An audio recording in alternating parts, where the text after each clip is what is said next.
تو یہ بات واضح ہونا چاہیے کہ ایسا نہ ہو کہ جب ہم محترم مہینوں کی بات کریں، جو ہے حرمت والے مہینوں کی بات کریں، تو آپ سمجھے کہ بس جتنے حرمت والے وہی اہمیت کے حامل ہے، باقی میں آپ جو چاہے کریے، معصیت، فسق، فجور، ایسا نہیں ہے۔ چونکہ ساری گھڑیاں، سارے دن، ساری راتیں، سارے دن اور جو ہے سارے مہینے اللہ کی طرف سے، لیکن اللہ رب العزت اپنے فضل سے، اپنے جود اور کرم سے جس گھڑی کو، جس وقت کو، جس مہینے کو بہتر سمجھتا ہے، اس کو کچھ فضیلت عطا فرما دیتا ہے، اور اس فضیلت کی وجہ کچھ نہ کچھ عبادت ہوتی ہے اس کی، جو اس گھڑی میں وہ خاص کر دیتا ہے۔ ٹھیک ہے، تو اسی طرح اللہ رب العزت نے 4 مہینوں کو حرمت والا بنایا ہے۔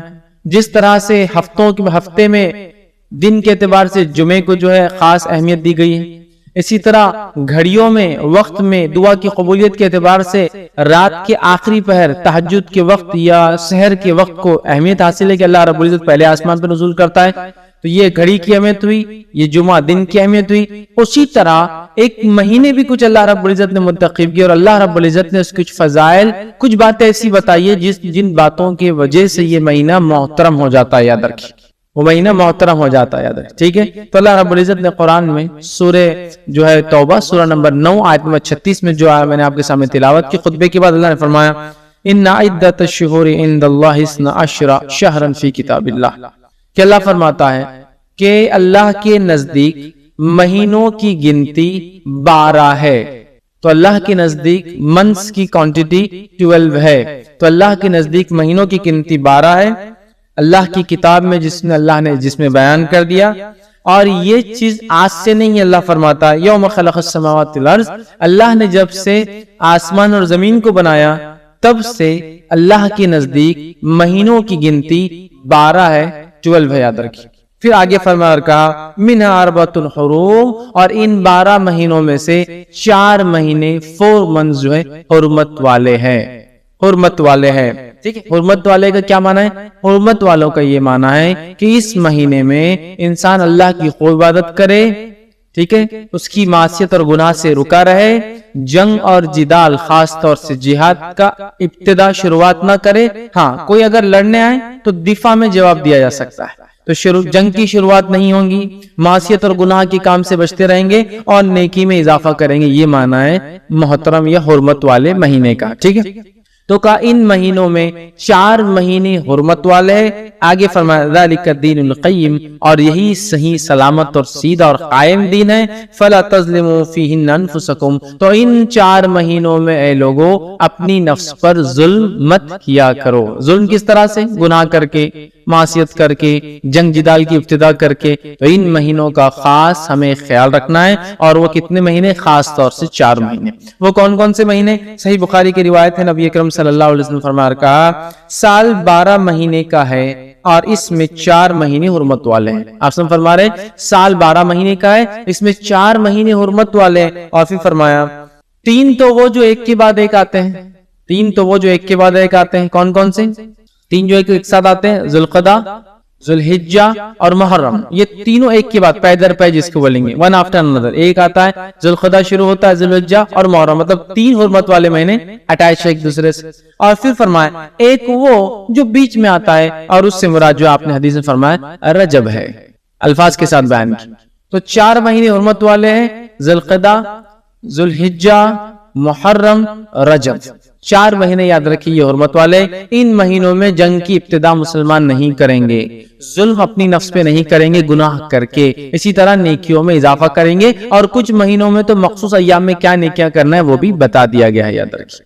ٹھیک ہے، تو 4 مہینے یاد رکھیے یہ حرمت والے ہیں، اور یہ آج سے نہیں، جب سے اللہ نے زمین و آسمان کو پیدا کیا ہے، یاد رکھیے۔ اور ان مہینوں کے اندر ایک مہینہ ہے، وہ ہے ذوالحجہ، جس کے بارے میں کچھ باتیں آج میں آپ کے سامنے رکھنے کی کوشش کروں گا کہ ذوالحجہ یہ مہینہ کیا ہے، اس کے فضائل کیا ہے اور اس کے فوائد کیا ہے، تاکہ جب یہ مہینہ ہمیں اپنی زندگی میں ملے تو اس مہینے کا ہم صحیح سے فائدہ اٹھا سکے، یاد رکھیں۔ ٹھیک، تو ذوالحجہ یہ قمری کیلنڈر کا، مطلب ہم چونکہ لونار کیلنڈر سے چلتے ہیں، سولار نہیں، تو قمری کیلنڈر کا یہ 12واں مہینہ ہوتا ہے۔ ویسے شروعات محرم سے ہوتی ہے، لیکن یہ سنت سے ثابت نہیں ہے کہ ہم محرم سے شروعات کریں۔ یہ الگ بات ہے کہ اس کی ضرورت تھی، عمر ابن خطاب رضی اللہ عنہ کا زمانہ تھا، 17 ہجری تھی، اور عمر ابن خطاب رضی اللہ عنہ کے سامنے ایک مسئلہ پیش آیا۔ کیا مسئلہ پیش آیا؟ لوگ آئے اور کہا اے امیر المومنین ہم لوگ اکاؤنٹنگ کرتے ہیں، حساب کتاب کرتے ہیں، پرابلم یہ ہے اکاؤنٹس کے اندر کہ اکاؤنٹس کی ڈیٹ شروعات کیا لی جائے، سٹارٹ کیا، مطلب ہمارے اکاؤنٹ شروع ہو کر کس چیز کو ہم فرسٹ مانے اور کس کو لاسٹ مانے. تو امیر المومنین عمر بن خطاب نے کہا کہ کوئی نہ کوئی تاریخ یا مہینہ تو طے کیا جائے. تو آپ نے یہ سوچا نبی اکرم صلی اللہ علیہ وسلم ذوالحجہ کا مہینہ تھا جب آپ ہجرت کر کے نکلے تھے، لیکن جب آپ مدینہ پہنچے تو وہ محرم کی پہلی تاریخ تھی. تو کیوں نہ محرم کو ہی ہم پہلا مہینہ کاؤنٹ کر لیں تاکہ اکاؤنٹس میں، آڈٹس میں، حساب و کتاب میں، حکومتی کام کاج میں سہولت ہو کہ سال کہاں سے شروع اور کہاں اینڈ ہو. تو عمر بن خطاب رضی اللہ عنہ نے فرمایا کہ محرم کو ہم فرسٹ منتھ کاؤنٹ کر لیتے ہیں، اس کے حساب سے ذوالحجہ 12 ہو جاتا ہے. لیکن یہ سنت سے نہیں ہے، لیکن بہرحال عمر بن خطاب رضی اللہ عنہ نے اس کو محرم کو فرسٹ کیا اور ذوالحجہ کو جو ہے مطلب اس کے حساب سے لاسٹ ہو جاتا ہے. تو ذوالحجہ قمری کیلنڈر کے حساب سے ہجری سن کے اعتبار سے یہ ہجری کیلنڈر کا لاسٹ منتھ اور آخری مہینہ ہوتا ہے، یاد رکھیے ٹھیک. اور اس کو ذوالحجہ اس لیے کہا جاتا ہے کہ اس مہینے میں حج جو ہے کیا جاتا ہے، تو حج کی نسبت سے ذوالحجہ حج کا مہینہ ٹھیک ہے، تو حج کی نسبت سے اس کا نام ذوالحجہ پڑا. یہ بات ہم دیکھ چکے ہیں کہ اللہ تعالیٰ اپنے فضل سے، جود سے اور کرم سے کچھ مہینوں کو، کچھ دنوں کو اور کچھ گھڑیوں کو خاص فضیلت دیتا ہے، وہی اس اعتبار سے اس میں کسی خاص عبادت کو حکم دے دیتا ہے. جیسے مثال کے طور پر عرفے کا دن سالوں میں مطلب سال کی گنتی کے اعتبار سے بڑی اہمیت کا جو دن ہے، وہ جمعے کا دن جو ہر ہفتے آتا ہے وہ بڑی اہمیت کا حامل ہے. اسی طرح جو ہے 10 محرم کا جو دن ہے ٹھیک ہے وہ بڑی اہمیت کا، عاشورہ جس کو ہم کہتے ہیں بڑی اہمیت کا حامل ہے. تو اللہ تعالیٰ اپنے فضل سے دیتا ہے. تو اسی طرح 4 مہینوں کو بھی اللہ نے محترم بنایا. اب اس مہینے کی پہلی فضیلت کیا ہے اس سے شروع کرتے ہیں. اس مہینے کی پہلی فضیلت اور جو اس کی اہمیت ہے وہ یہ ہے، سب سے پہلی فضیلت کہ اللہ نے اپنی ایک فرض عبادت حج کو اس مہینے میں فرض کیا. حج ایک ایسی عبادت ہے جو مخصوص ہے، اس کے مخصوص ایام اور دن ہیں اور ایک مخصوص مہینہ ہے. اس مہینے کے ان تاریخوں میں ہی حج شروع ہوتا ہے اور ختم ہوتا ہے. آج اگر میں کرنا چاہوں تو عمرہ کر سکتا ہوں، حج نہیں کر سکتا ہوں، یاد رکھیں ٹھیک ہے. محرم اسی طرح جو ہے رمضان ہے، رمضان میں روزے فرض کیے، اس کی تاریخ شروعات، اس کی خاتمہ ہے، روزہ کب شروع ہوگا کب ختم ہوگا تمام تفصیلات بتا دی گئی. تو اسی طرح جیسے اللہ نے رمضان کو فرض عبادت روزوں کے لیے چنا، اللہ رب العزت نے سب سے پہلی فضیلت ذوالحجہ کی ہے کہ اپنی ایک فرض عبادت حج کا اس میں انتخاب کیا کہ لوگ حج اس مہینے کے اندر کرے. تو ذوالحجہ اس مہینے کی پہلی فضیلت یہ کہ اللہ نے حج کے اندر جو ہے حج کے لیے اس مہینے کا انتخاب کیا. اور حج کیا ہے میں سمجھتا ہوں سب جانتے ہیں. ابراہیم علیہ السلام جو اللہ کے برگزیدہ نبی تھے اور ہم جو ہے ایک انبیاء میں بڑا ابو الانبیاء ان کا لقب تھا، ہم نبیوں کے باپ کہلاتے ہیں. اللہ رب العزت سے آپ نے دعا کی تھی اور آپ کے بعد سارے انبیاء آپ ہی کی نسل میں پیدا ہوئے. گو اس کے بعد کی پوری جو ہے یا تو اسحاق علیہ السلام سے یا پھر آپ کے جو ہے دوسرے بیٹے جو ہے اسماعیل علیہ السلام سے، دونوں سے ہی سارے نبی پھر آخر تک آئے. تو اللہ نے ان کو چن لیا تھا اور انہوں نے ہی اپنے بیٹے اسماعیل علیہ السلام کے ساتھ مل کر کعبے کی تعمیر کی تھی. کعبے کی تعمیر کی تھی اور جب کعبے کی تعمیر کر چکے تو اللہ نے فرمایا سورہ حج سورہ نمبر 22 آیت 27 میں اور کہا ہم نے حکم دیا کہ دنیا میں حج کی پکار بلند کرو. ابراہیم علیہ السلام کو اللہ نے حکم دیا اے ابراہیم آواز لگاؤ لوگوں. ابراہیم علیہ السلام نے کہا اللہ میں آواز تو لگاؤں گا، آئیں گا کون؟ مکہ آج سے 5-7 ہزار سال پہلے کی بات ہو رہی ہے، جو بے آباد ایک بستی ہے اور پہاڑی علاقہ ہے، وہاں کچھ اگتا بھی نہیں، نہ سبزی اگتی ہے، نہ پیڑ اگتے ہیں، نہ جھاڑ لگتے ہیں، کہ آواز دو. ابراہیم علیہ السلام کو تعجب ہوا کہ آواز تو دیں گے لیکن آئیں گا کون، سنیں گا کون؟ لیکن اللہ رب العزت نے کہا ابراہیم آواز دینا تمہارا کام ہے، پہنچانا یہ ہمارا کام ہے آواز. اور ابراہیم علیہ السلام نے آواز دی جو اللہ نے حکم دیا. ہم نے حکم دیا کہ دنیا میں حج کی پکار بلند کر دو، لوگ تمہاری طرف دوڑتے ہوئے چلے آئیں گے. لوگ تمہارے دوڑتے چلے آئیں گے. ان میں وہ لوگ ہوں گے جو پیدل چل کر آئیں گے اور وہ بھی ہوں گے جو مختلف قسم کی سواریوں پر اپنے مقام سے نکل کر بیت اللہ کے حج کے لیے آئیں گے. ابراہیم علیہ السلام نے آواز دی اور اسی آواز کا نتیجہ یہ ہے کہ تب سے لے کر آج تک جوگ در جوگ انسانیت ہزاروں سال سے ذی الحجہ کے مہینے میں ہر سال وہاں پہنچ جاتی ہے ابراہیم علیہ السلام کی آواز پر لبیک کہتے ہوئے لبیک اللہم لبیک. تو ابراہیم علیہ السلام کو اللہ نے حکم دیا تھا آواز دو لوگوں کو، اور لوگ آ رہے ہیں جوق در جوق یہ آواز لگاتے ہوئے کہ اے اللہ، جو ابراہیم کے ذریعے تو نے آواز لگوائی کہ تیرے گھر کا طواف ہو، حج ہو، تو لبیک اللہم لبیک، اے اللہ حاضر ہے، اے اللہ ہم حاضر ہے، ہم پریزنٹ ہے اس چیز کے لیے، ہم نے اس پکار کا جواب دیا اور ہم یہاں موجود ہے تیرے گھر کے حج کے لیے، طواف کے لیے، سعی کے لیے اور دیگر ارکان کے لیے۔ تو یہ سب سے بڑی فضیلت اس مہینے کی ہے کہ اللہ رب العزت نے اس مہینے کو چنا اور اپنی فرض و حج کے لیے چنا، اور ابراہیم علیہ السلام اور آپ کے خاندان کا کتنا گہرا تعلق حج سے میں سمجھتا ہوں بتانے کی ضرورت نہیں ہے۔ چاہے زمزم کے نکلنے کا معاملہ ہو تو اسماعیل علیہ السلام اس کی وجہ بنے، اسی طرح جو ہے سعی جو صفا مروہ کے بیچ میں ہم جاتے ہیں جو کہ رکن ہے، اس کے بغیر حج نہیں ہوتا، عمرہ نہیں ہوتا، وہ آپ کی جو ہے بیوی حاجرہ علیہ السلام کی وہ دوڑ تھی جو آپ نے جو ہے اپنے بیٹے کی خاطر، جو کہ اللہ کے حکم کی خاطر ابراہیم علیہ السلام چھوڑ گئے تھے، وہ ہے۔ چاہے پھر وہ حج کے بعد جو ہے قربانی کرنے کا معاملہ ہو، اسماعیل علیہ السلام اور ابراہیم علیہ السلام ہے، تو گویا اس خاندان کو اللہ نے چن لیا، اور جو کام ابراہیم علیہ السلام نے کیا، اللہ چاہتا ہے کہ وہی کام ہم بھی کریں، اسی طرح کی قربانیاں، اسی طرح کا عمل۔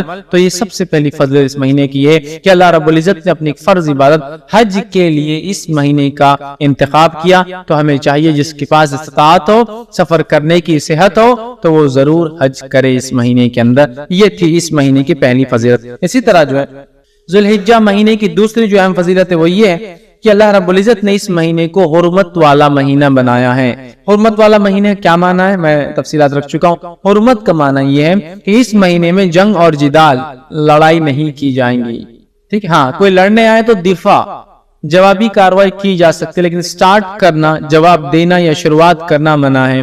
اس مہینے میں معصیت اور گناہ اور کبائر سے بچنا چاہیے اور زیادہ سے زیادہ نیکیوں میں اضافہ کرنا چاہیے، یہ معنی ہے حرمت والا۔ حرمت کا مطلب محترم، جیسا مسجد حرام کہتے ہیں، مطلب محترم، یا حرام کا معنی ہوتا ہے وہ چیزیں جو عام جگہ پہ حلال ہے یہاں لیکن وہ حرام، ٹھیک ہے۔ عام جگہ پہ آپ جھاڑ وغیرہ توڑ سکتے ہیں، جب آپ حج کو جائیں گے تو حرم کے اس میں آپ جھاڑ نہیں توڑ سکتے ہیں نا۔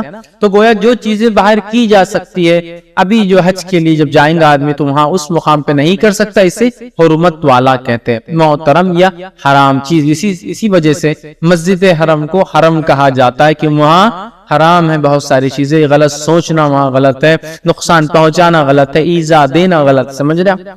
تو 4 مہینے حرمت والے ہیں، تو یہ ان مہینوں میں سے ایک مہینہ ہے۔ تو دوسری فضیلت اس مہینے کی یہ کہ اللہ نے اس مہینے کو حرمت والا مہینہ بنایا ہے، اور اس کی حکمت علماء بیان کرتے ہیں کہ اللہ نے کیوں اس مہینے کو حرمت والا بنایا، اور خاص طور سے ان 3 ماہ کو ایک کے بعد ایک ذوالقعدہ، ذوالحجہ اور محرم کو کیوں حرمت والا بنایا۔ وہ لکھتے ہیں اور کہتے ہیں کہ عرب میں لوٹ مار بہت زیادہ تھی، تو وہ قافلوں کو لوٹ لیا کرتے تھے، تو اللہ رب العزت نے 3 مہینے کو پیدر پر محترم بنا دیا، جس کی وجہ سے حج کو جانے کا جو قافلہ ارادہ کرے تو حج کا مہینہ بیچ میں آتا ہے، ذوالقعدہ محترم، تو آدمی سفر کو نکل گیا، قبائل اپنے اپنے علاقوں سے نکلے، اور عربوں کے پاس اس کا بہت احترام تھا۔ نبی اکرم صلی اللہ علیہ وسلم کے زمانے میں بھی عرب حالانکہ جاہل تھے، بت پرست تھے، لیکن ان 4 مہینوں میں لوٹ مار نہیں کیا کرتے۔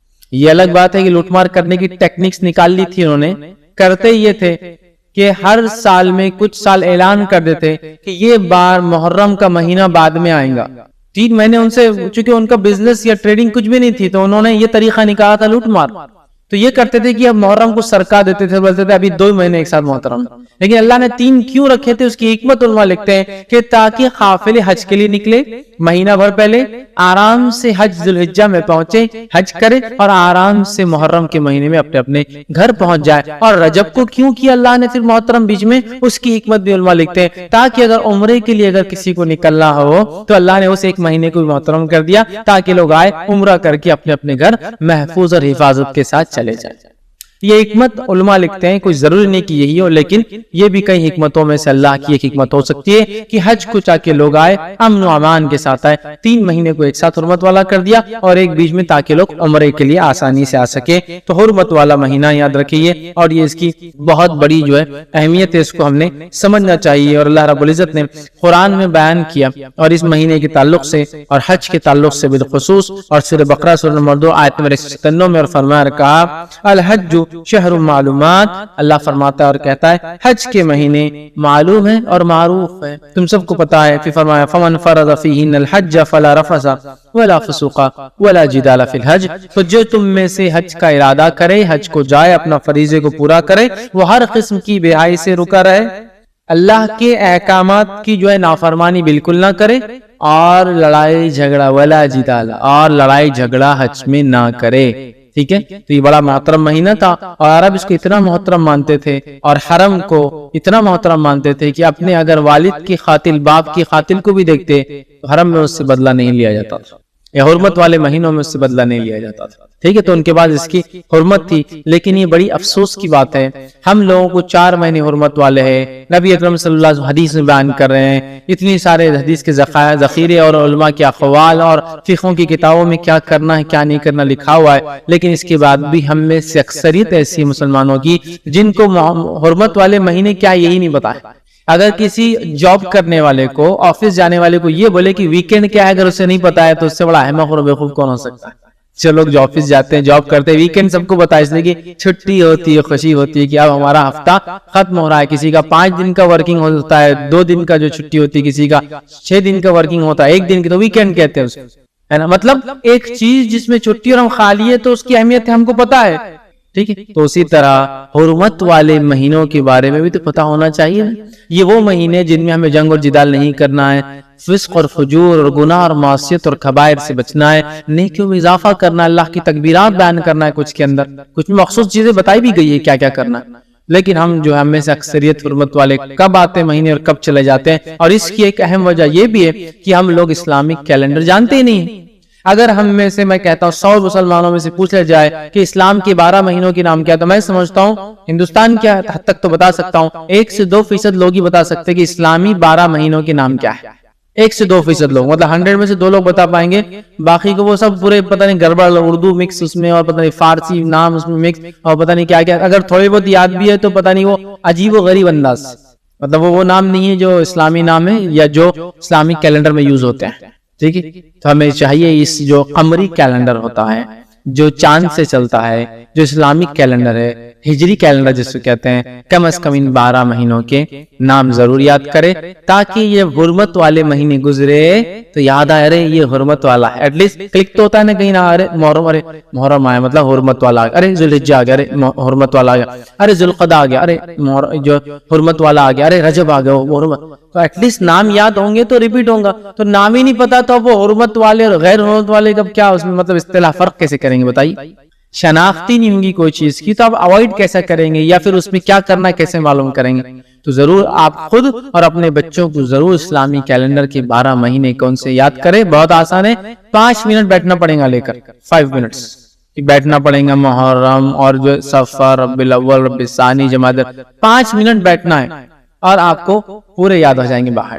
یہ الگ بات ہے کہ ہم یوز نہیں کرتے تو ترتیب بہت جلدی نہیں بول سکتے، جیسے ہم جنوری، فروری، مارچ، اپریل، مئی، جون، جولائی بول سکتے، چونکہ ہم ریپیٹیٹیولی اس کو بولتے ہیں، Monday, Sunday, Monday, Tuesday, Wednesday, لیکن یہ ریپیٹیٹیو نہیں بولتے ہم، لیکن پھر بھی یاد تو ہوں گے، سیکوینس یاد ہوگا، ٹھیک ہے، رک رک کر بولیں گے، لیکن یاد کیجئے ضرور، تاکہ جب وہ حرمت والے مہینے آئے تو ہمیں پتہ چلے گی یہ محترم مہینے اور اس میں ہمیں یہ اعمال کرنا یاد ہے۔ تو اللہ نے فرمایا حج کے ایام معلوم ہے، ٹھیک ہے، حج کا ایام معلوم ہے، الحج شہر معلومات، کہ حج کے کیا دن ہیں یہ سب کو معلوم ہے، اس کا تم لوگوں کو اللہ نے فرمایا علم ہے، یاد رکھیں۔ اسی طرح اس مہینے کی تیسری فضیلت، اہم فضیلت یہ ہے کہ اس مہینے میں اللہ نے جو 2 تہوار، جو 2 عیدیں ہمیں دیے، جو 2 منانے کے فیسٹیولز دیے، وہ 2 میں سے ایک فیسٹیول آتا ہے جس کو عید الاضحیٰ، بقر عید، عید الاضحیٰ، یوم النحر اور بہت سارے ناموں سے بہرحال پکارا جاتا ہے۔ ٹھیک، تو یہ دوسرا تہوار ہمیں دیا گیا، ٹھیک، تو یہ مہینہ بڑی اہمیت کے اندر حامل ہے۔ ایک عید الفطر ہے جو 9ویں مہینے میں رمضان میں آتی ہے، اور ایک عید الاضحیٰ ہے جو 12ویں مہینے میں اس کی 10 تاریخ کو آتی ہے، ٹھیک ہے۔ تو ہمیں چاہیے کہ اس مہینے کا احترام کرے، اس لیے کہ اللہ نے اس کی فضیلت یہ ہے کہ اس میں ایک عید کو مقرر کر دیا، اور جو ہے ہم تمام لوگ جانتے ہیں، انس بن مالک رضی اللہ عنہ کی روایت ہے، وہ فرماتے اور کہتے ہیں، یہ سنن ابو داؤد کی روایت ہے، وہ کہتے ہیں جب نبی اکرم صلی اللہ علیہ وسلم مدینہ آئے تو مدینہ میں مدینے کے لوگ 2 دن تہوار مناتے، کیا کرتے تھے؟ کھیلتے تھے، کودتے تھے، ملاقاتیں کرتے تھے، کھلاتے اور پلاتے تھے۔ جب آپ صلی اللہ علیہ وسلم نے کہا کہ مدینے میں 2 دن کیا کرتے ہیں یہ لوگ مدینے کے، تو انس بن مالک رضی اللہ عنہ فرماتے ہیں کہ لوگوں نے کہا اللہ کے رسول یہ وہ 2 دن ہیں جس میں لوگ کھاتے اور پیتے ہیں، کھیلتے اور کودتے ہیں، مطلب انجوائے کرتے ہیں، فیسٹیول مناتے ہیں، خوشیاں مناتے ہیں، سیلیبریٹ کرتے ہیں، مناتے ہیں۔ تو آپ نے کہا اور فرمایا حدیث کے الفاظ ہے اللہ تعالیٰ نے تمہیں اس سے بہتر 2 دن عطا فرمائے ہیں، اللہ تعالیٰ نے مسلمانوں کو اس سے بہتر 2 دن عطا فرمائے، اور پھر فرمایا کہا عید الفطر اور عید الاضحیٰ، 2 دن تمہیں ان سے بہتر دیے گئے جو مدینہ میں لوگ منا رہے تھے۔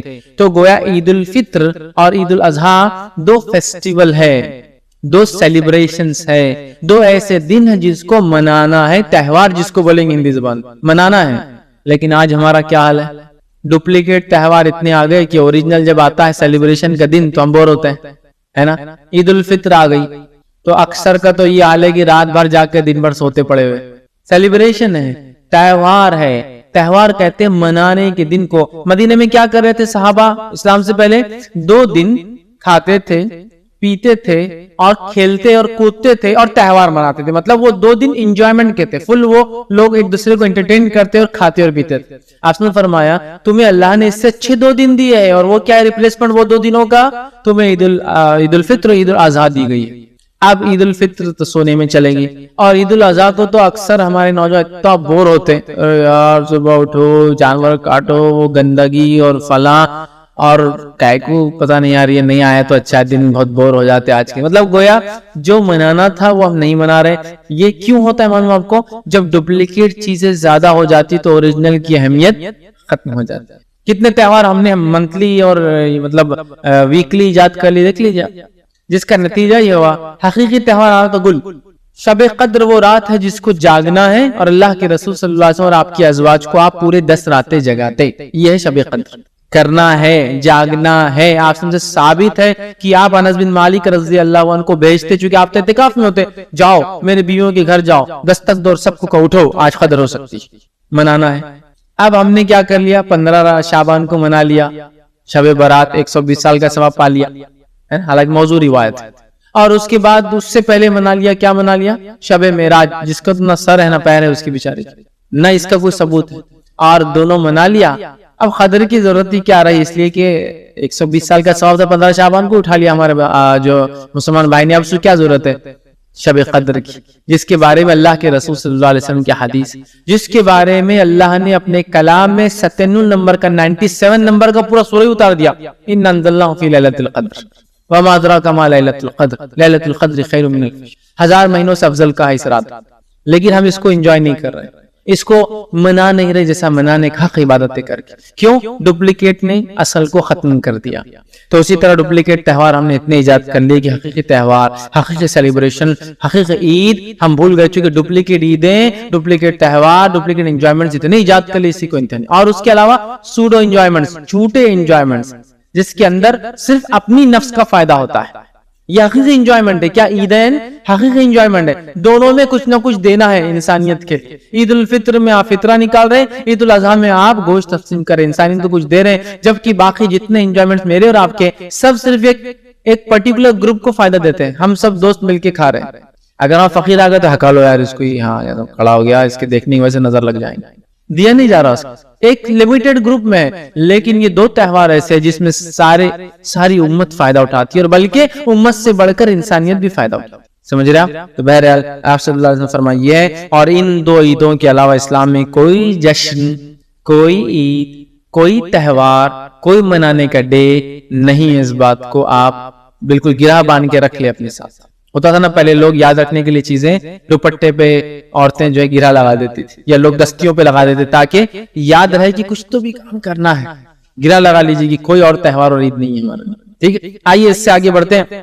یہ وہ مہینہ ہے، اس کی فضیلت ہے جس میں ہمارا دین مکمل ہوا، اللہ نے اس کا اعلان کیا۔ یہ وہ مہینہ ہے، نبی اکرم صلی اللہ علیہ وسلم پہ سورہ مائدہ کی آیت نمبر 3 کا ایک ٹکڑا اسی مہینے نازل ہوا جب آپ نے حجۃ الوداع میں خطبہ دیا صحابہ کو، اور عرفے کا دن تھا، اور اس کے بعد اللہ کے رسول صلی اللہ علیہ وسلم الا هل بلغت، کیا میں نے تم تک پیغام پہنچا دیا؟ کیا میں نے تم تک اسلام پہنچا دیا؟ صحابہ نے مل کر کہا قالوا بلا نعم یا رسول اللہ، اے اللہ کے رسول صلی اللہ علیہ وسلم، ہاں آپ نے اس پیغام کو پہنچا دیا۔ نبی اکرم صلی اللہ علیہ وسلم حدیث میں آتا ہے اللہم اشہد، اپنی جو ہے شہادت کی انگلی آسمان کی طرف کر کے قصیدہ دے، اللہم اشہد اللہم اشہد اللہم اشہد، اللہ تو گواہ رہنا میں نے پہنچا دیا، اللہ تو گواہ رہنا میں نے پہنچا دیا، اللہ تو گواہ رہنا میں نے پہنچا دیا، تو یہ دین مکمل ہوا۔ اور اللہ رب العزت نے پھر یہ آیت نازل کی اٹیسٹ کرنے کے لیے کہ ہاں یہ دین مکمل ہوا، الیوم اکملت لکم دینکم واتممت علیکم نعمتی ورضیت لکم الاسلام دینا، آج میں نے تمہارے لیے اپنا دین مکمل کر دیا، الیوم اکملت لکم دینکم واتممت علیکم نعمتی، اور میری نعمت اسلام کی شکل میں تم پر پوری کر دی، ورضیت لکم الاسلام دینا، اور جو میرے پاس یہ چیز لے کے آئیں گے جس کو اسلام کہتے ہیں، میں اس سے روز قیامت راضی ہو جاؤں گا۔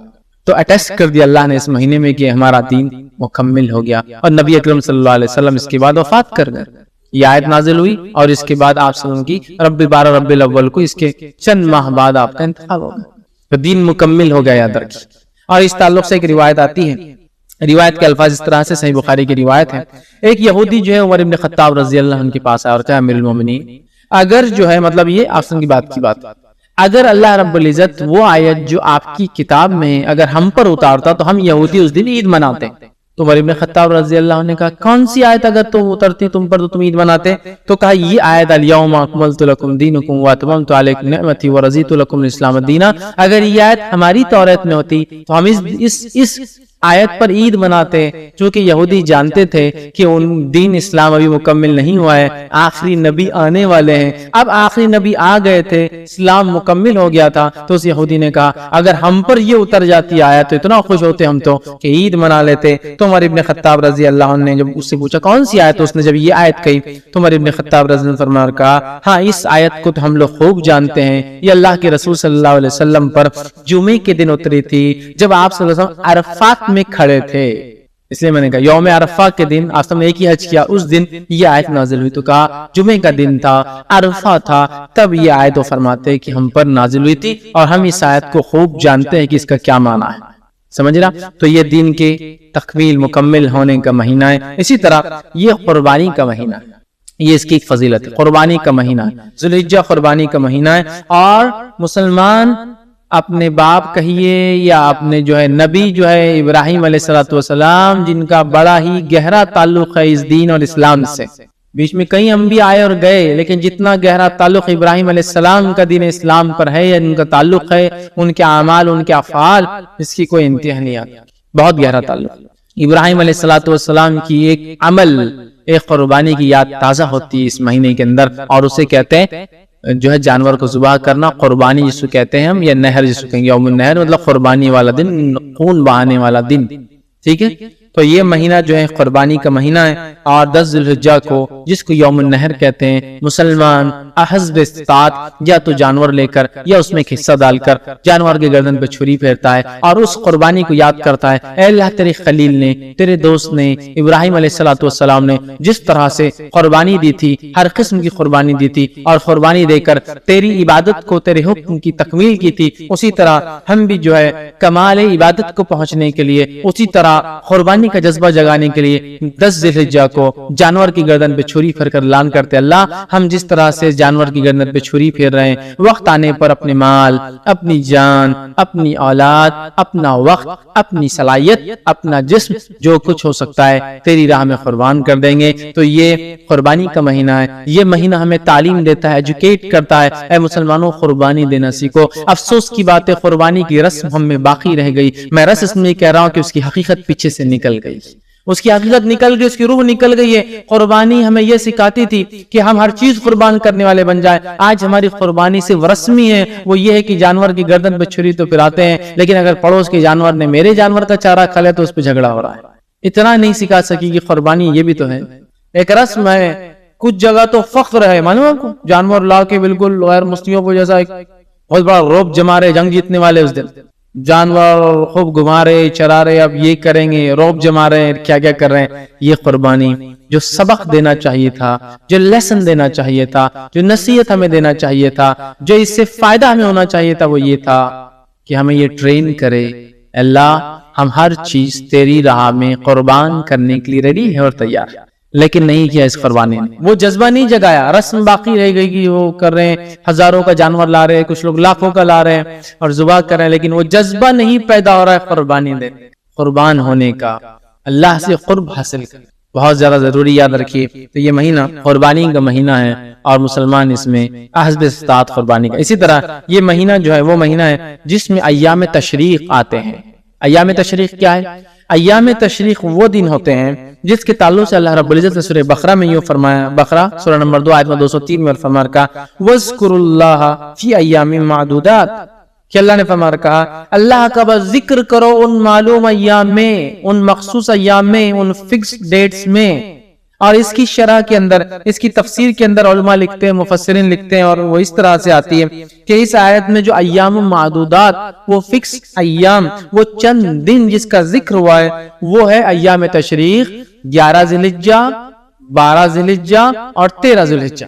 یہ ہے یہاں اس آیت میں مراد کہ اللہ کا ذکر کرو، بڑائی بیان کرو ان مخصوص معلوم دنوں کے اندر. اور وہ کون سے دن ہیں جس میں اللہ کی بڑائی بیان کرنا ہے، کبریائی بیان کرنا ہے، تمہید کرنا ہے، تحلیل کرنا ہے، تکبیر کرنا ہے؟ وہ دن یہ 3 ہیں خاص. اس کے علاوہ بھی ہے، ابھی آگے آتے جائیں گے فضائل، تو پہلے 10 دن کے بھی آئیں گے. یہ تو 11، 12 اور 13 کے دیکھ رہے ہیں، لیکن ہم اس کی طرف جا رہے ہیں. تو ان 3 دن میں تو خاص آیت ہی ہے. وہ 10 دن میں بھی یہ شروع کیے ذی الحجہ کے، لیکن یہ 3 دن میں خاص ہے کہ اللہ کا ذکر کرو ان مخصوص معلوم ایام کے اندر. ٹھیک ہے، اور وہ کون کون سے دن ہیں؟ 11، 12 اور 13. ان کو کہتے ہیں ایام تشریق، کھانے اور پینے کے دن. ان میں روزہ نہیں رکھ سکتے. سمجھ گیا؟ تو یہ ایام تشریق جس کو اللہ نے کہا، تو یہ ایام تشریق بھی اسی مہینے میں آتے ہیں. یہ بھی اس کی فضیلت جس کو قرآن نے کہا وَاذْكُرُوا اللَّهَ فِي أَيَّامٍ مَّعْدُودَاتٍ، اللہ کا ذکر کرو مخصوص ڈیز کے اندر، مخصوص ٹائم کے اندر، مخصوص جو باتیں بتائی گئی، دن بتائے گئے. تو یہ جو 3 ہیں، اور اس میں جو ہے 13 ذی الحجہ کی اثر تک جو ہے ایام تشریق ہوتا ہے. تب تک ہمیں جو ہے اللہ کی حمد و ثنا اور تکبیرات بیان کرنا ہے. اور ایام تشریق کھانے پینے کے دن، آپ نے فرمایا صحیح مسلم کی روایت ہے، ایام تشریق کھانے پینے اور اللہ کا ذکر کرنے کے دن ہیں. ایام تشریق کھانے پینے اور اللہ کا ذکر کرنے کے دن ہیں. اور ایک حدیث میں آپ نے فرمایا رکھا یوم عرفہ 9 ذی الحجہ، یوم النحر 10 ذی الحجہ، ایام تشریق 11، 12 اور 13 ذی الحجہ آپ نے فرمایا. جو سب کے لیے عید کے لفظ آپ نے فرمایا. حدیث کے اندر آتا ہے کہ یہ سب عید، ابو داؤد کی آپ نے فرمایا یوم عرفہ، یوم النحر، ایام تشریق اہل اسلام کے لیے عید کے ایام ہیں اور یہ کھانے پینے کے دن ہے. لیکن 9 عرفہ جو حاجی نہیں ہے وہ روزہ رکھیں گا، یاد رکھیے سنت. اور جو حاجی ہے، حاجی روزہ نہیں رکھیں گا، یاد رکھیے. اس لیے کہا کہ عید کے دن وہ اس کے لیے کھانے پینے کے، لیکن ہم لوگوں کے لیے جو وہاں شامل نہیں ہو سکتے وہ روزہ رکھیں. آگے بات انشاءاللہ آئیں گے. ٹھیک ہے، اسی طرح جو ہے ایام تشریق کو جو ایام مینا بھی کہا جاتا ہے، اس لیے کہ حاجی جب مینا میں جو ہے رکتا ہے، وقوف کرتا ہے، وہاں ٹھہرا رہتا ہے، اس لیے بھی کہتے ہیں. کعب بن مالک رضی اللہ عنہ بیان کرتے ہیں اور فرماتے ہیں کہ اللہ کے رسول صلی اللہ علیہ وسلم نے صحیح مسلم کی روایت ہے ہمیں بھیجا اور جا کر کہا جو لوگ رکے ہوئے تھے ایام تشریق میں مینا میں، اور کہا جنت صرف مومنوں کے لیے ہے اور مومن اس میں داخل ہوں گا، اور ایام مینا کھانے پینے کے دن ہے تاکہ کوئی روزے نہ رکھے اس میں. اور ایام مینا کھانے پینے کے دن ہے تاکہ کوئی اس میں روزہ نہ رکھ لے حاجی، اس نیت سے کہ یار فائدہ ہوگا ہم حج میں. ٹھیک ہے، تو کہا یہ کھانے پینے کے دن ہے. اسی طرح جو ہے ایک روایت کے اندر آتا ہے اور یہ اس کے الفاظ اس طرح سے کہ آپ نے فرمایا رکھا حج عرفات میں ٹھہرنا ہے، حج عرفات میں ٹھہرنا ہے، حج عرفات میں ٹھہرنا. حج بڑے عرفات بڑا اہم دن ہے، وہ حج کہا آپ نے، عرفات میں ٹھہرنا یہی حج آپ نے فرمایا. 3 مرتبہ کہا اور پھر فرمایا ایام مینا 3 ہے، ایام مینا 3 ہے، ایام تشریق جو آپ 3 ہیں. جو کوئی جلدی کرے اور مینا سے 2 دن میں چلا جائے تو اس پر کوئی گناہ نہیں. پھر فرمایا اور جو تاخیر سے جائے اس پر بھی کوئی گناہ نہیں. اور جس نے وقوف عرفات کو سورج طلوع ہونے سے پہلے پا لیا تو گویا اس نے حج کو پا لیا. تو یہاں دیکھیں ایام تشریق کو الگ بتایا جا رہا ہے، ایام مینا. اسی طرح جو ہے یوم النحر کا الگ، مطلب جو ہے اس سے پہلے کے دن کی الگ جو ہے باتیں آ رہی. تو یہاں نبی کریم صلی اللہ علیہ وسلم نے ایام تشریق کی بہرحال اہمیت بتائی اور کہا یہ جو ہے مینا میں ٹھہرنے کا چونکہ موقع ہے، اسے جو ہے ایام مینا بھی جو ہے کہا جاتا ہے. تو کہا اس میں حاجی رکیں گا اور عرفے کے دن کو آپ نے حج ٹھہرایا، یاد رکھیں. ٹھیک ہے، یہ جامع ترمذی کی روایت تھی. اسی طرح جو ہے ہمیں چاہیے کہ ان ایام میں ہم کھائے اور پیئیں. ٹھیک، اس لیے کہ یہ جو ہے روزہ اس ایام میں نہیں ہوتا ہے، ایام تشریق جسے کہتے ہیں. اور اس کے اندر جو ہے ہم لوگ کھائیں گے اور پیئیں گے. اور یہ وہ ایام ہے جن میں روزہ جائز نہیں ہے. ایک عید الفطر، دوسرا عید الاضحیٰ، اور 3 ایام تشریق. ایسے 5 دن ہے جس میں روزہ نہیں رکھا جا سکتا، یہ ان میں سے شامل ہے. ٹھیک، تو ایام تشریق بھی اسی میں آتے ہیں. اس میں ہمیں اللہ کا ذکر کرنا ہے، اللہ کا ذکر. اب آئیے آگے ہم بڑھتے ہیں، وہ ذکر کیا ہے میں اس میں آ رہا ہوں۔ اس مہینے کی خصوصیت ہے کہ اس مہینے میں کثرت سے تسبیح، تحلیل اور تکبیر اور تحمید کرنا ہے، یاد رکھیں یہ مہینے کی خصوصیت ہے۔ کثرت سے ہمیں تکبیرات اس مہینے میں، چاہے وہ ایام تشریق ہو چاہے پہلے 10 دن ہو، سب انکلوڈ اس کے اندر، یاد رکھیں ہمیں کثرت سے تکبیرات کو پڑھنا ہے، خاص طور سے آخر 3 دن میں بھی، لیکن عام طور سے پہلی ذی الحجہ کی تاریخ سے لے کر تو 10 تک اور اس کے بعد 11، 12 اور 13 تک یاد رکھیے ہمیں جو ہے خوب جو ہے کثرت سے جو اللہ کی تکبیر بیان کرنا ہے، تو تسبیح بیان کرنا ہے، تحلیل بیان کرنا ہے، تکبیر بیان کرنا اور تحمید بیان کرنا ہے۔ بھائی ہم دیکھتے ہیں اللہ نے فرمایا وَاذْكُرُوا اسْمَ اللَّهِ فِي أَيَّامٍ مَعْلُومَاتٍ، سورہ حج آیت نمبر 27 میں یہاں فرما رکھا ان ذی الحجہ کی ابتدائی 10 دنوں میں، وہ تھا ایام تشریق کے 3 دنوں کے تعلق سے جو آیت میں نے سورہ بقرہ کی 203 پڑھی تھی، اب یہ سورہ حج کی آیت نمبر جو 27 اس میں اللہ نے فرمایا اور کہا وَاذْكُرُوا اسْمَ اللَّهِ فِي أَيَّامٍ مَعْلُومَاتٍ، ان ایام میں جن کا علم تمہیں دیا گیا ان میں اللہ کا ذکر کرو، اور اس سے مراد ہے پہلی ذی الحجہ سے لے کر 10 ذی الحجہ تک ہمیں کیا کرنا ہے؟ تکبیر، تحمید، تحلیل اور اللہ کی خوب بڑائی بیان کرنا ہے، تکبیر اس کی بیان کرنا ہے۔ تو ابھی پورا لے رہا ہوں، 10 ذی الحجہ میں بھی جو کرنا ہے، پہلے عشرے میں ذی الحجہ کی اور آخر 3 دن میں بھی پہلی چیز ہمیں کرنا ہے کہ خوب تکبیرات بیان کرنا ہے۔ اور عبداللہ بن عباس رضی اللہ عنہ فرماتے ہیں اور کہتے ہیں کہ اس آیت میں جو ایام معلومات ہے اس سے مراد ذی الحجہ کے پہلے 10 دن ہے، اور یہ صحیح بخاری میں جو ہے روایت ہے۔ ٹھیک ہے، یوں تو اللہ تعالیٰ کا ذکر ہمیشہ کرنا چاہیے اور ذکر میں ہمیشہ لگے رہنا چاہیے، لیکن ان 10 دن اور بعد کے 13 دنوں میں خاص طور سے اللہ کا ہم ذکر کریں گے، خاص طور سے ہم ذکر کریں گے۔ لیکن یہ بھی ایک بڑی افسوس کی بات ہے، ان 10 دنوں میں یا ان 13 دنوں میں ہم اللہ کا ذکر خاص طور سے نہیں کرتے جیسا کرنے کا حق ہے۔ کیوں؟ ماحول نہیں ہے، شرم آتی ہے، لوگ کیا بولیں گے، اور صحیح بات ہے کچھ چیزوں کو ہم ایسا بھول چکے ہیں۔ آئیے میں جب باتیں رکھتا ہوں روایتیں تو سمجھ میں آئیں گا میں کیا بولنا چاہ رہا ہوں آپ کو، ٹھیک ہے۔ تو ان دنوں کے اندر ہمیں کیا کرنا، اللہ کی خوب جو ہے تکبیرات بیان کرنا ہے، وہ کرنا ہے۔ اسی طرح جو ہے ذی الحجہ کے جو ہے پہلے عشرے اور ایام تشریق میں اللہ تعالیٰ کا جو ہے خوب ذکر کرے، تسبیح کرے، تحلیل کرے، تمہید کرے، تکبیر کرے، اور بہت ساری چیزیں جو ثابت ہے وہ کریں۔ آگے میں انشاءاللہ کیا کیا ذکر ثابت ہے اور کیسے کرنا ہے اس کی تفصیلات بھی آگے رکھنا، چونکہ ایام تشریق تھے ان میں بھی یہ کرنا ہے، اور 10 مطلب پہلے عشرے ذی الحجہ میں بھی یہ کرنا ہے، اس لیے میں نے یہاں رکھ دیا۔ اب ہم عشرے ذی الحجہ کی فضیلت میں جائیں گے، پھر سے میں رکھوں گا اس چیز کو ایک بار دہراؤں گا تاکہ بات واضح ہو۔ اسی طرح یہ وہ مہینہ ہے جس کے اندر یوم عرفہ آتا ہے، یہ بڑا فضیلت کا مہینہ یاد رکھیے۔ یوم عرفہ آتا ہے، 9 ذی الحجہ کو کہتے ہیں یوم عرفہ، حاجی جب میدان عرفات میں رکتا ہے جا کر اسے کہتے ہیں یوم عرفہ، اور آپ نے فرمایا یوم عرفہ ہی حج ہے، یوم عرفہ ہی حج ہے، یوم عرفہ ہی حج ہے، مطلب عرفات میں جو آ گیا وہ حج ہوا، ٹھیک ہے۔ تو یوم عرفہ آتا ہے، اور یوم عرفہ جو ہے حجاج کرام جو ہے یہ بڑی فضیلت کا دن ہے، حجاج آتے ہیں اس میں رکتے ہیں۔ صحیح مسلم کی روایت ہے، آپ سے فرماتے ہیں کہتے ہیں کوئی دن ایسا نہیں جس میں اللہ تعالیٰ یوم عرفہ سے زیادہ بندوں کو جہنم سے آزاد کرتا ہے، کوئی دن نہیں ہے سال کا ایسا جس میں اللہ اتنے لوگوں کو کوانٹٹی میں جہنم سے آزاد کرتا ہے جتنا یوم عرفہ 9 ذی الحجہ کو لوگوں کو جہنم سے نجات دیتا ہے۔ اور کیوں نہ ہو، اتنے سارے حاجی ہیں اور لوگ اللہ سے دعا کر رہے ہیں، اور ساری دنیا میں جو ہے لوگ روزہ رکھ رہے ہیں اس دن سنت کے اوپر، ہم حاجی نہیں رکھیں گے یاد رکھیں، لیکن جو مقیم ہے جو اپنے گھر پر ہے وہ ضرور روزہ رکھے، تو اللہ تعالیٰ سنتا ہے۔ اور سب سے زیادہ اگر لوگ جہنم سے نجات پاتے ہیں کسی دن تو وہ عرفہ کا دن، تو عرفہ کا دن اسی مہینے میں آتا ہے۔ ایک اور روایت جو شرح سنہ کے اندر آتی ہے اس میں الفاظ اس طرح سے کہ اس دن اللہ تعالیٰ آسمانی دنیا پر نازل ہوتا ہے اور فرشتوں کے سامنے اہل عرفات پر فخر کرتا ہے اور فرشتوں کو گواہ بناتا ہے کہ میں نے ان سب کو بخش دیا۔ اللہ تعالیٰ عرفہ کے دن انسانی آسمان پر نزول کرتا ہے اور فخر کرتا ہے فرشتوں کے سامنے، دیکھو میرے بندے کیسے جمع ہوئے، ٹھیک ہے، دیکھو میرے بندے کیسے جمع ہوئے۔ یہ وہی لوگ ہیں جن کے بارے میں جب میں نے ان کو بنانا چاہتا ان کے باپ آدم کو، تو تم نے کہا تھا کہ ہم تو ہے تیری تکبیرات اور بڑائی بیان کرنے، تو دیکھو میرے بندے یہاں جمع ہیں اور میری تکبیرات بیان کر رہے ہیں، مجھ سے دعا کر رہے ہیں، مجھ سے جو ہے رحم کی بھیک مانگ رہے ہیں، مجھ سے اپنے گناہوں کی معافی چاہ رہے ہیں اور اپنا کچھ نہ کچھ بدلہ چاہ رہے ہیں، تو تم گواہ رہنا فرشتوں میں نے ان تمام لوگوں کو جو عرفات کے اندر آئے ہیں میں نے سب کو معاف کر دیا، ٹھیک ہے۔ تو اللہ تعالیٰ فخر کرتا ہے اور بخش دیتا ہے حاجیوں کو۔ اسی طرح جو ہے جو مسلمان حج نہیں کر رہا ہے وہ عرفہ کے دن کیا کریں گا، روزہ رکھیں گا۔ یہ نبی اکرم صلی اللہ علیہ وسلم سنت ہے، یہ صحیح مسلم کی روایت آپ نے فرمایا مجھے اللہ تعالیٰ سے امید ہے کہ اس دن کا روزہ رکھنا گزشتہ اور آئندہ 2 سال کے گناہوں کا کفارہ ہے۔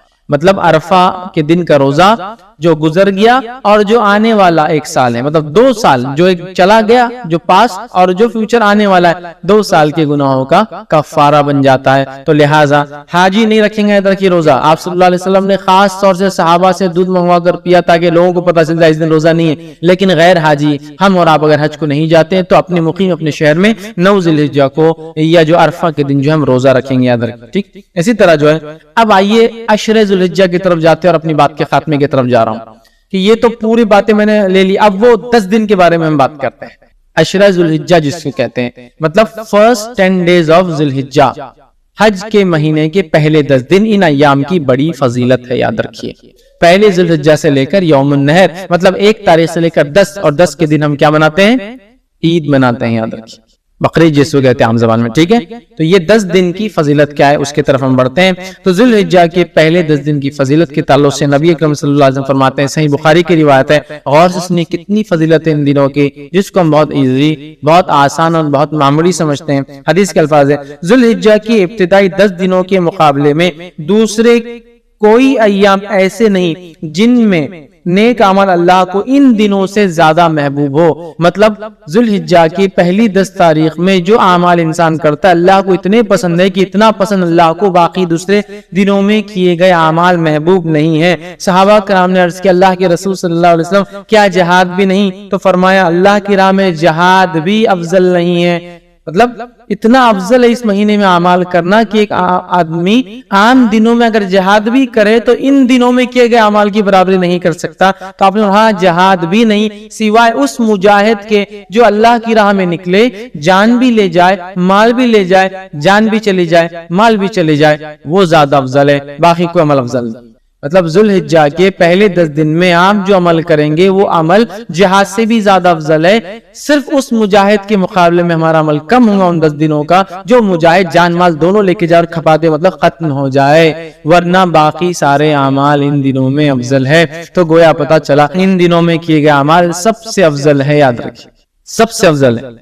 تو اب جب پتہ چل گیا سب سے افضل ہے تو ہمیں خوب کوشش کرنا چاہیے۔ اور اس کے تعلق سے حافظ ابن حجر اسقلانی رحمہ اللہ لکھتے ہیں کیوں اللہ نے ان ایام کو سب سے افضل بنایا ہے، اور بڑی اچھی بات لکھتے ہیں اور ایک حکمت، بڑی اچھی حکمت وہ لکھتے ہیں اور وہ فرماتے اور کہتے ہیں اللہ تعالیٰ نے عشرہ ذی الحجہ پہلے ذی الحجہ کے پہلے 10 دنوں کو اس لیے فضیلت اور شان اور شوکت بخشی ہے، اس کا سبب یہ وہ لکھتے ہیں یہ وہ دن ہے جن میں ساری عبادتیں ایک ساتھ مل جاتی ہے، یہ وہ ایام ہے، یہ وہ مہینہ ہے جس میں ساری عبادتیں مل جاتی ہے۔ توحید تو ہے ایک مسلمان چلتا ہے، نماز، روزہ، صدقہ اور حج سب چیزیں ایک ساتھ آتی ہے اس مہینے میں۔ اس کی اسپیشلٹی ایسا ہے اور کوئی مہینہ نہیں ہے سال کا جس میں ساری عبادت ایک ساتھ آئے۔ آپ بولیں گے روزہ کہاں سے آ گیا؟ میں آگے آ رہا ہوں روزے کی طرف۔ اس دن نفل روزہ رکھ سکتے ہیں آپ ان 10 دنوں کے اندر، آگے میں رکھوں گا انشاءاللہ۔ چونکہ ساری عبادتیں وہ کہتے ہیں ایک ساتھ مل جا رہی، سب سے افضل اعمال ہے، تو ظاہر سے صدقہ بھی سب سے افضل اسی مہینے کا ہے۔ تو وہ کہتے ہیں چونکہ سارے اعمال ایک ساتھ مل جا رہے ہیں، توحید تو ہے ہی، نماز ہو جا رہی ہے، روز انسان پڑھتا ہے، روزہ بھی ان ایام کے اندر ہے، پہلے تاریخ سے لے کر 9 تاریخ تک روزہ رکھنا یہ سنت اور اللہ کے رسول ہمیشہ رکھتے تھے ہر سال یہ روزے، فرسٹ 9 روزے ذی الحجہ کے پہلے 9 دن کے روزے، 10ویں دن تو عید ہے، ٹھیک ہے، رکھتے تھے۔ تو روزہ بھی مل گیا، نماز بھی مل گئی، توحید پر انسان تھا، صدقات بھی کرے چونکہ سب سے افضل عمل ہے، اور اس میں حج بھی آ جاتا ہے، سارے ارکان ایک ساتھ آ رہے ہیں۔ تو وہ کہتے ہیں اس وجہ سے اللہ نے یہ حکمت ہو سکتی ہے کہ ان 10 دنوں کو اتنی زیادہ اہمیت دی، اور واقع میں ایسا اور کبھی نہیں ہوتا، یاد رکھیے۔ تو ان ایام میں ہمیں خوب سے خوب زیادہ زیادہ عمل کرنا چاہیے۔ اب وہ جو تکبیرات وغیرہ میں نے کہی تھی روک دیا تھا، ایام تشریق میں کرنا ہے، اب عشرہ ذی الحجہ میں بھی تکبیرات کو کہنا ہے اور پورے 10 دنوں تک، اور باقی کے 3 دن۔ تو آئیے تکبیرات میں سب سے پہلے ہم خوب تکبیریں کہیں۔ مسند احمد کی روایت ہے، آپ سے فرماتے رہے کہتے ہیں ان 10 دنوں میں مطلب ذی الحجہ کے پہلے عشرے میں کے مقابلے میں دوسرے کوئی ایام ایسے نہیں جن میں نیک اعمال اللہ کے یہاں زیادہ درجے والے ہو، لہٰذا ان دنوں میں کثرت سے اللہ کی وحدانیت بیان کرو، اللہ کی بڑائی بیان کرو اور اللہ کی حمد بیان کرو۔ ان 10 دنوں سے زیادہ عمل اللہ کو کوئی پسند نہیں، لہٰذا اللہ کی وحدانیت ایک ہونا بیان کرو، اس کی توحید بیان کرو، اور اس کے تعلق سے آپ آگے فرما رہے ہیں اس کی جو ہے بڑائی، اس کی تکبیر بیان کرو اور اس کی حمد بیان کرو، ٹھیک ہے۔ اب آئیے اللہ کی وحدانیت بیان کرنے سے کیا مراد؟ لا الہ الا اللہ یہ کہنا، یہ وحدانیت ہے نا۔ اسی طرح اللہ کی جو تکبیر بیان کرنے سے کیا مراد؟ اللہ اکبر کہنا اور دیگر تکبیرات جو اللہ کی بڑائی بیان کرتی ہے وہ کہنا. اسی طرح جو اللہ کی حمد بیان کرنے سے کیا مراد؟ اس کی تعریف بیان کرنا، اس کی پاکی اور اس کی تعریف بیان کرنا، یہ اس سے مراد ہے. اور پہلے ذی الحجہ سے لے کر 10 ذی الحجہ تک جو تکبیرات کہتے ہیں ان تکبیرات کو مطلق کہا جاتا ہے. یاد رکھیں تو پہلے ذی الحجہ سے لے کر 9 ذی الحجہ تک جو تکبیرات انسان بیان کرتا ہے اسے تکبیر مطلق کہتے ہیں، مطلب وہ تکبیریں جو مطلق ہیں. اور 10 ذی الحجہ سے لے کر 13 جو تکبیر بیان کرتی ہے اس کو کہتے ہیں تکبیر مقید، وہ قید ہوتی ہے کسی عمل کے ماتحت چلتی ہے. یاد رکھیں تو یہ تکبیرات. اب کیا تکبیرات بیان کرے؟ تو آئیے کچھ چند تکبیرات جو ثابت ہے وہ آپ کے سامنے رکھ رہا ہوں جو ہم بیان کر سکتے ہیں. پہلی روایت مصنف ابن ابی شیبہ کی ہے، اس کے اندر آتا ہے کہ آپ جو تکبیر بیان کر رہے ہیں بڑائی وہ ہے اللہ اکبر اللہ اکبر اللہ اکبر لا الہ الا اللہ واللہ اکبر وللہ الحمد. یہ سب سے کامن ہے جو ہم لوگ عموماً کرتے ہیں. اللہ اکبر اللہ اکبر اللہ اکبر 3 بار ہے. لا الہ الا اللہ نہیں کوئی معبود سوا اللہ، اللہ بڑا ہے اللہ بڑا ہے اللہ بڑا ہے، نہیں ہے کوئی معبود سوا اللہ کی. واللہ اکبر اور اللہ بڑا ہے. وللہ الحمد اور ساری تعریف اللہ کے لیے. تکبیر اور اللہ کی حمد دونوں ایک ساتھ. یہ سب سے مشہور اور معروف ہے، یہ آپ پڑھ سکتے ہیں. دوسرا جو پڑھ سکتے ہیں جو ثابت ہے وہ یہ ہے الفاظ اللہ اکبر کبیرہ. ٹھیک، اللہ اکبر کبیرہ والحمدللہ کثیرہ وسبحان اللہ بکرۃ واصیلہ. دوسرا آپ یہ کر سکتے ہیں اللہ اکبر کبیرہ والحمدللہ کثیرہ وسبحان اللہ بکرۃ واصیلہ، یہ آپ دوسرا کر سکتے ہیں. تیسرا آپ جو کر سکتے ہیں اللہ اکبر کبیرہ، اللہ اکبر اللہ بڑا اور اللہ سب سے بڑا ہے، یہ بھی ثابت اللہ اکبر کبیرہ. ٹھیک ہے، اس کے علاوہ جو ثابت ہے فتح الباری میں جو روایت ہے جس میں یہ ہے اللہ اکبر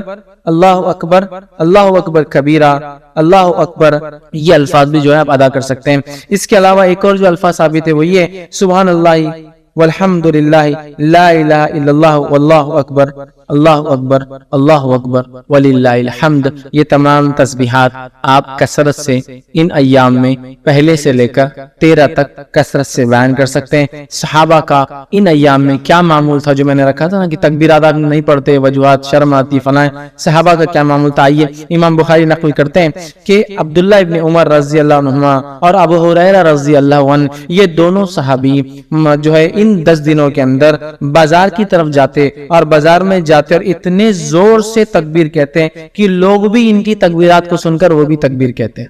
اب اگر ہمارے دور میں کوئی تکبیر بولتا گیا تو وہ ایک تو پاگل ڈکلیئر ہو جائیں گا، ایکسٹرا آرڈنری، حد سے زیادہ کہیں کو دکھاوا کر رہے بھیا تم یہ کرنا والی چیز ہے. اگر یہ دکھاوا ہوتی صحابی کبھی نہیں کرتے تھے، یہ کرنے والے اعمال تو یا تو وہ ہو جائیں گا یا تو پھر اللہ کا ولی ڈکلیئر ہو کے عام لوگوں سے بڑا ہو جائیں گا. اللہ کا ولی بیان نہیں کر سکتے. نیکسٹ آگے یہ ہو جائے گا معاملہ. صحابہ نکلتے تھے اتنی زور سے بولتے تھے کہ سننے والے غفلت میں بازار میں لوگ مارکیٹ میں بھول گئے ارے یاد آ گیا ذی الحجہ چالو ہے اور اس کے اپن نہیں بولو تکبیرات بیان، تو اتنی زور سے بیان کرتے کہ لوگ ان کی تکبیرات سن کر تکبیر بیان کرتے. عبداللہ بن عمر رضی اللہ عنہ کے تعلق سے آتا کہ مینا میں اپنے خیمے میں مطلب حج کے لیے جاتے، مینا میں اپنے خیمے میں اتنی زور سے تکبیر بولتے کہ آواز مسجد میں چلی جاتی تو مسجد والے تکبیر بولتے، مسجد والے تکبیر بولتے تو آواز بازار میں چلی جاتی تو بازار والے تکبیر بولتے. اور چنانچہ روایت میں آتا ہے کہ مینا تکبیرات سے گونج اٹھتا تھا. بخاری کی روایت، مطلب وہ یہاں بولتے تو مسجد والے سن لیتے، مسجد والے بولتے تو بازار والے سن لیتے، بازار والے بولتے تو اتنی زور سے آواز ہوتی کہ پورا مینا آواز سے گونجتا تھا. لوگوں کی تکبیرات لوگ بیان کرے جیسے حج میں ہوتا ہے نا، تو یہ حج میں تو کرنا ہی ہے، بازار میں بھی کرتے تھے. مطلب یہ حج کو نہیں کہتے شروعات میں، بازار میں بھی کرتے چلتے پھرتے. تو ہمیں خوب تکبیرات اس مہینے میں بالخصوص 1 سے لے کر 10 اور 10 سے لے کر 13 تک بیان کرنا ہے. تو اسے پتا چلا کہ ہمیں چلتے پھرتے اٹھتے بیٹھتے ان میں تکبیرات باواز بلند زور سے بیان کرنا ہے. اور عورتیں چونکہ وہ زور سے نہیں کر سکتی تو وہ پست آواز میں ہلکی آواز سے اپنے گھروں میں کریں گی. ہاں اگر گھر میں غیر محرم کے سننے کے ڈر نہ ہو تو عورتیں بھی بلند آواز میں تکبیرات پڑھیں گی. سمجھ لیجیے گھر میں صرف محرم ہے، بھائی ہے، والد ہے، بچے ہے، سگے بھانجے بھتیجے محرم تو عورت تیز بول سکتی ہے، لیکن ڈر ہو کہ غیر محرم سنیں گے تو پھر پست آواز میں بولیں گے. لیکن عورت بھی بولیں گی، اور میں تو کہتا ہوں عورت ہی پہلے بولے تو پھر بچے بھی بولیں گے. بچے تو ماں سے ہی سیکھیں گے نا بہرحال، تو عورت بھی بول سکتی ہے. ٹھیک ہے، اسی طرح جو ہے تکبیرات کے علاوہ ان ایام میں ہمیں کیا کرنا ہے؟ تو ان ایام میں ہمیں روزے رکھنا ہے. کون سے؟ عشرہ ذی الحجہ، پہلے ذی الحجہ کے پہلے عشرے کی بات چل رہی ہے ہماری.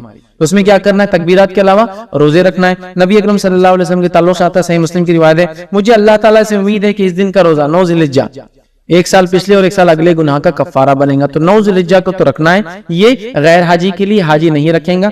اس کے علاوہ ان مہینے کے اندر جو روزے آپ رکھیں گے اس میں ایک روزہ جو مشہور اور معروف ہے وہ یہ ہے, جس کے تعلق سے روایت اس طرح سے آتی ہے, سنن ابو داؤد کی روایت ہے کہ آپ صلی اللہ علیہ وسلم کی زوجہ مبارک جو ایک زوجہ فرماتی اور کہتی ہے کہ نبی اکرم صلی اللہ علیہ وسلم جو ہے ذوالحجہ مطلب 9 ذوالحجہ کا روزہ, اس کے جو ہے یوم عاشورہ کا روزہ, ہر ماہ کے 3 روزے, اور ایک روایت میں ذوالحجہ کے پہلے 9 ذوالحجہ عرفے کا روزہ, اور جو ہے 10 محرم کا روزہ, اور ایام 20 مہینے کے 3 روزے کبھی نہیں چھوڑتے. اور ایک روایت میں الفاظ ہے آپ صلی اللہ علیہ وسلم پہلے 9 روزے ذوالحجہ کے پہلے مطلب پہلے عشرے کے پہلے 9 دن کے روزے, اور 10 محرم کا روزہ, اور اسی طرح ایام 20 مہینے کے 3 دن 13, 14 اور 15 یہ روزے کبھی نہیں چھوڑتے. تو اس روایت میں 9 روزے کے تذکرہ ہے, پہلے 9 روزے, تو پتہ چلا اس مہینے میں روزے بھی رکھنا چاہیے.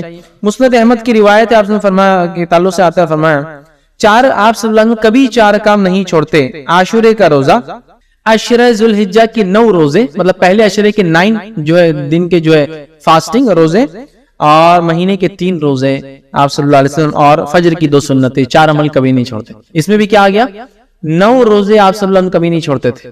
تو عشرہ ذوالحجہ میں روزہ بھی رکھی, تکبیرات روزہ 9 روزے رکھ سکتے ہیں, 9 نہ بھی ہو پائے تو کم از کم ایک تو ضرور رکھی, عرفے کے دن کا روزہ, ٹھیک ہے, یہ بھی جو اس میں عمل کرنا ہے.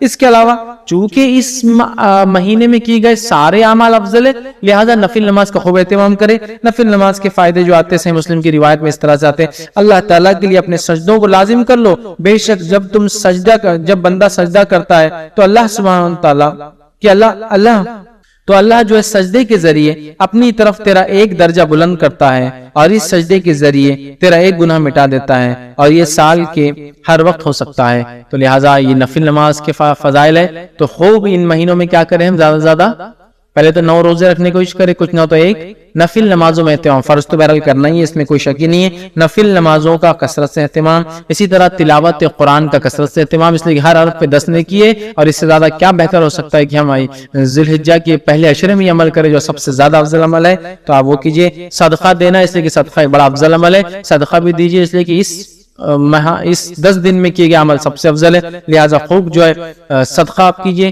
اور دیگر جتنی نیکیاں ہو سکتی وہ کرے, اور بالخصوص گناہ کبیرہ سے اور حرام کاموں سے اپنے نفس کو بچائے. بالخصوص گناہ کبیرہ سے اور حرام کاموں سے اپنے نفس کو بچائے, اس لیے کہ محترم اور حرمت والے مہینوں کو پاس اور لحاظ رکھنا یہی ہے کہ اس میں ہم گناہ اور معصیتیں کام نہ کریں, نیکیوں میں اضافہ کریں. تو جہاں ہم نیکیوں میں اضافے کی میں بات کر رہا تھا اب تک, تو یہاں گناہوں سے بچنا بھی بہت زیادہ ضروری ہے, اس لیے کہ یہ ایام میں کیے گئے اعمال سب سے زیادہ افضل ہے. لہٰذا خوب نیکی کا اہتمام کرے, اور خوب اپنے نفس کو گناہوں سے بچائے. وہ چاہے ذوالحجہ کا مہینہ ہو یا دیگر اور 3 مہینے, مطلب ٹوٹل 4 مہینے حرمت والے, ان 4 مہینے کا احترام کرے, حرمت کا پاس و لحاظ رکھے, گناہ اور معصیت سے اجتناب کرے, بالخصوص کبائر سے اپنے آپ کو بچائے. اسی طرح نیکیوں میں اپنے آپ کو آگے بڑھانے کی ہم جو ہے خوب سے خوب جو ہے کوشش کرے, اور بالخصوص وہ اعمال جو اعمال ہمیں بتائے گئے ان ایام میں کرنے کے, ان اعمال کو ہم جو ہے کثرت سے کرنے کی کوشش کرے, زیادہ زیادہ نیکی کرے, اور زیادہ زیادہ گناہوں سے اپنے نفس کو اپنے آپ کو بچانے کی کوشش کرے. اب آئیے آخر وچن کلمات کہ ان ایام میں جو مخصوص دن ہیں ان کے کچھ نام آپ کے سامنے رکھ دیتا ہوں تاکہ بات سے واضح ہو جائے. جو ہے پہلے عشرے کو جو ذوالحجہ کا ہوتا ہے, ذوالحجہ کا ہوتا ہے, اسے کہتے ہیں عشرہ ذوالحجہ. تو عشرہ ذوالحجہ, عشرہ کا معنی 10 ہوتا ہے, تو عشرہ ذوالحجہ بولے تو بعد کے 10 دن یا آخر کے 10 دن نہیں یاد رکھے. جب بھی روایت میں آئے گا عشرہ ذوالحجہ تو معنی ہے پہلے 10 دن, فرسٹ 10 days, ٹھیک ہے. اس کے علاوہ دوسرا جو ہے یوم الضحیٰ, یہ جو ہے عید الاضحیٰ کے دن کو کہتے ہیں یوم الضحیٰ. اسی طرح جو ہے ایک اور دن ایام معلومات, جو ہم نے ابھی دیکھا قرآن کی آیت میں, جو ہے سورہ حج کی آیت میں 27 میں, وہ ہے 10, 11, 12 اور 13. یہ ایام معلومات ہیں, ان کو ایام معلومات بھی کہا جاتا ہے. ایام معلومات مطلب 10 ذوالحجہ, 11 ذوالحجہ, 12 اور 13 ذوالحجہ. اسی طرح ایام تشریق 11 ذوالحجہ, 12 ذوالحجہ اور 13 ذوالحجہ کو کہا جاتا ہے. اسی طرح یوم عرفہ 9 ذوالحجہ کو یوم عرفہ کہا جاتا ہے. اسی طرح یوم النہر 10 ذوالحجہ کو, عید کے دن. یوم النہر مطلب قربانی کا دن, خون بہانے کا دن. تو یوم النہر 10 ذوالحجہ کو کہا جاتا ہے, عید کے دن کو کہا جاتا ہے. اسی طرح جو ہے یوم الترویہ کہا جاتا ہے 8 ذوالحجہ کو, جب جو ہے حاجی جو ہے مینا میں جو قیام کرنے آتے ہیں. اور یہ بات جو ہے سنن ابو داؤد میں آتی ہے. تو اس کو یوم الترویہ کہتے ہیں جو 8 ذوالحجہ ہوتے ہیں. تو یہ چند نام ہے. اسی طرح جو ہے لیلۃ الحسبہ کہتا ہے ایام تشریق کے بعد جو ایک رات آتی 14 کی, اس کو لیلۃ الحسبہ کہتے ہیں. تو یہ چند نام تھے جو ان دن میں ایام تشریق, یوم النحر, عید الاضحیٰ اور اس طرح سے ہم لوگ سنتے ہیں عام طور سے. تو یہ وہ چند چیزیں تھی جو میں نے بہتر سمجھی کہ آپ کے سامنے رکھ دوں. تو یہ چند باتیں تھی جو ذوالحجہ کے مہینے کے فضائل اور بالخصوص ذوالحجہ کے پہلے عشرے کی یا عشرہ ذوالحجہ کے چند فضائل تھے جو میں نے آپ کے سامنے رکھنے کی کوشش کری. بات اور بھی تھی, احادیث فضائل میں کچھ اور بھی آتے ہیں, لیکن جو چند اہم تھی, ضروری تھی, میں نے تقریباً تمام باتیں آپ کے سامنے رکھنے کی کوشش کی. ہمیں چاہیے کہ حرمت والے مہینے جب بھی آئے ہم ان کا احترام کریں, ان میں نیکی کرنے کی کوشش کریں, گناہوں سے اپنے نفس کو پاک کریں, حرام کاموں سے اور کبائر سے اجتناب کریں, اور خوب نیکی میں آگے بڑھنے کی ہم جو ان مہینوں میں کوشش کریں, اور جو اعمال ان مہینوں میں خاص طور سے بتائے گئے ان اعمال کو کرنے کی ہم خاص طور سے جو کوشش کریں, تاکہ اپنے رب کو ہم ان مہینوں میں جس کو اللہ نے حرمت والا بنایا ہے اپنی حکمت سے ان مہینوں کا صحیح سے جو فائدہ اٹھا سکیں. اسی پر اپنی بات کو میں ختم کروں گا. اللہ رب العزت سے آخر میں دعا ہے کہ اللہ سبحانہ تعالیٰ ہمیں حقیقت میں دین اسلام کو سمجھنے والا اور اس پہ عمل کرنے والا بنائے. ہم تمام کو حرمت والے مہینوں کی حقیقت میں حرمت کو سمجھنے کی اور اس کو پامال, اس کو برباد, اس کو خراب کرنے سے بچنے کی توفیق عطا فرمائے. جب تک ہمیں زندہ رکھے اسلام اور ایمان پر زندہ رکھے, خاتمہ ہمارا ایمان پر ہو. آخر دعوانا الحمدللہ رب العالمین. سبحان ربک رب العزت عما یصفون وسلام علی المرسلین والحمدللہ رب العالمین.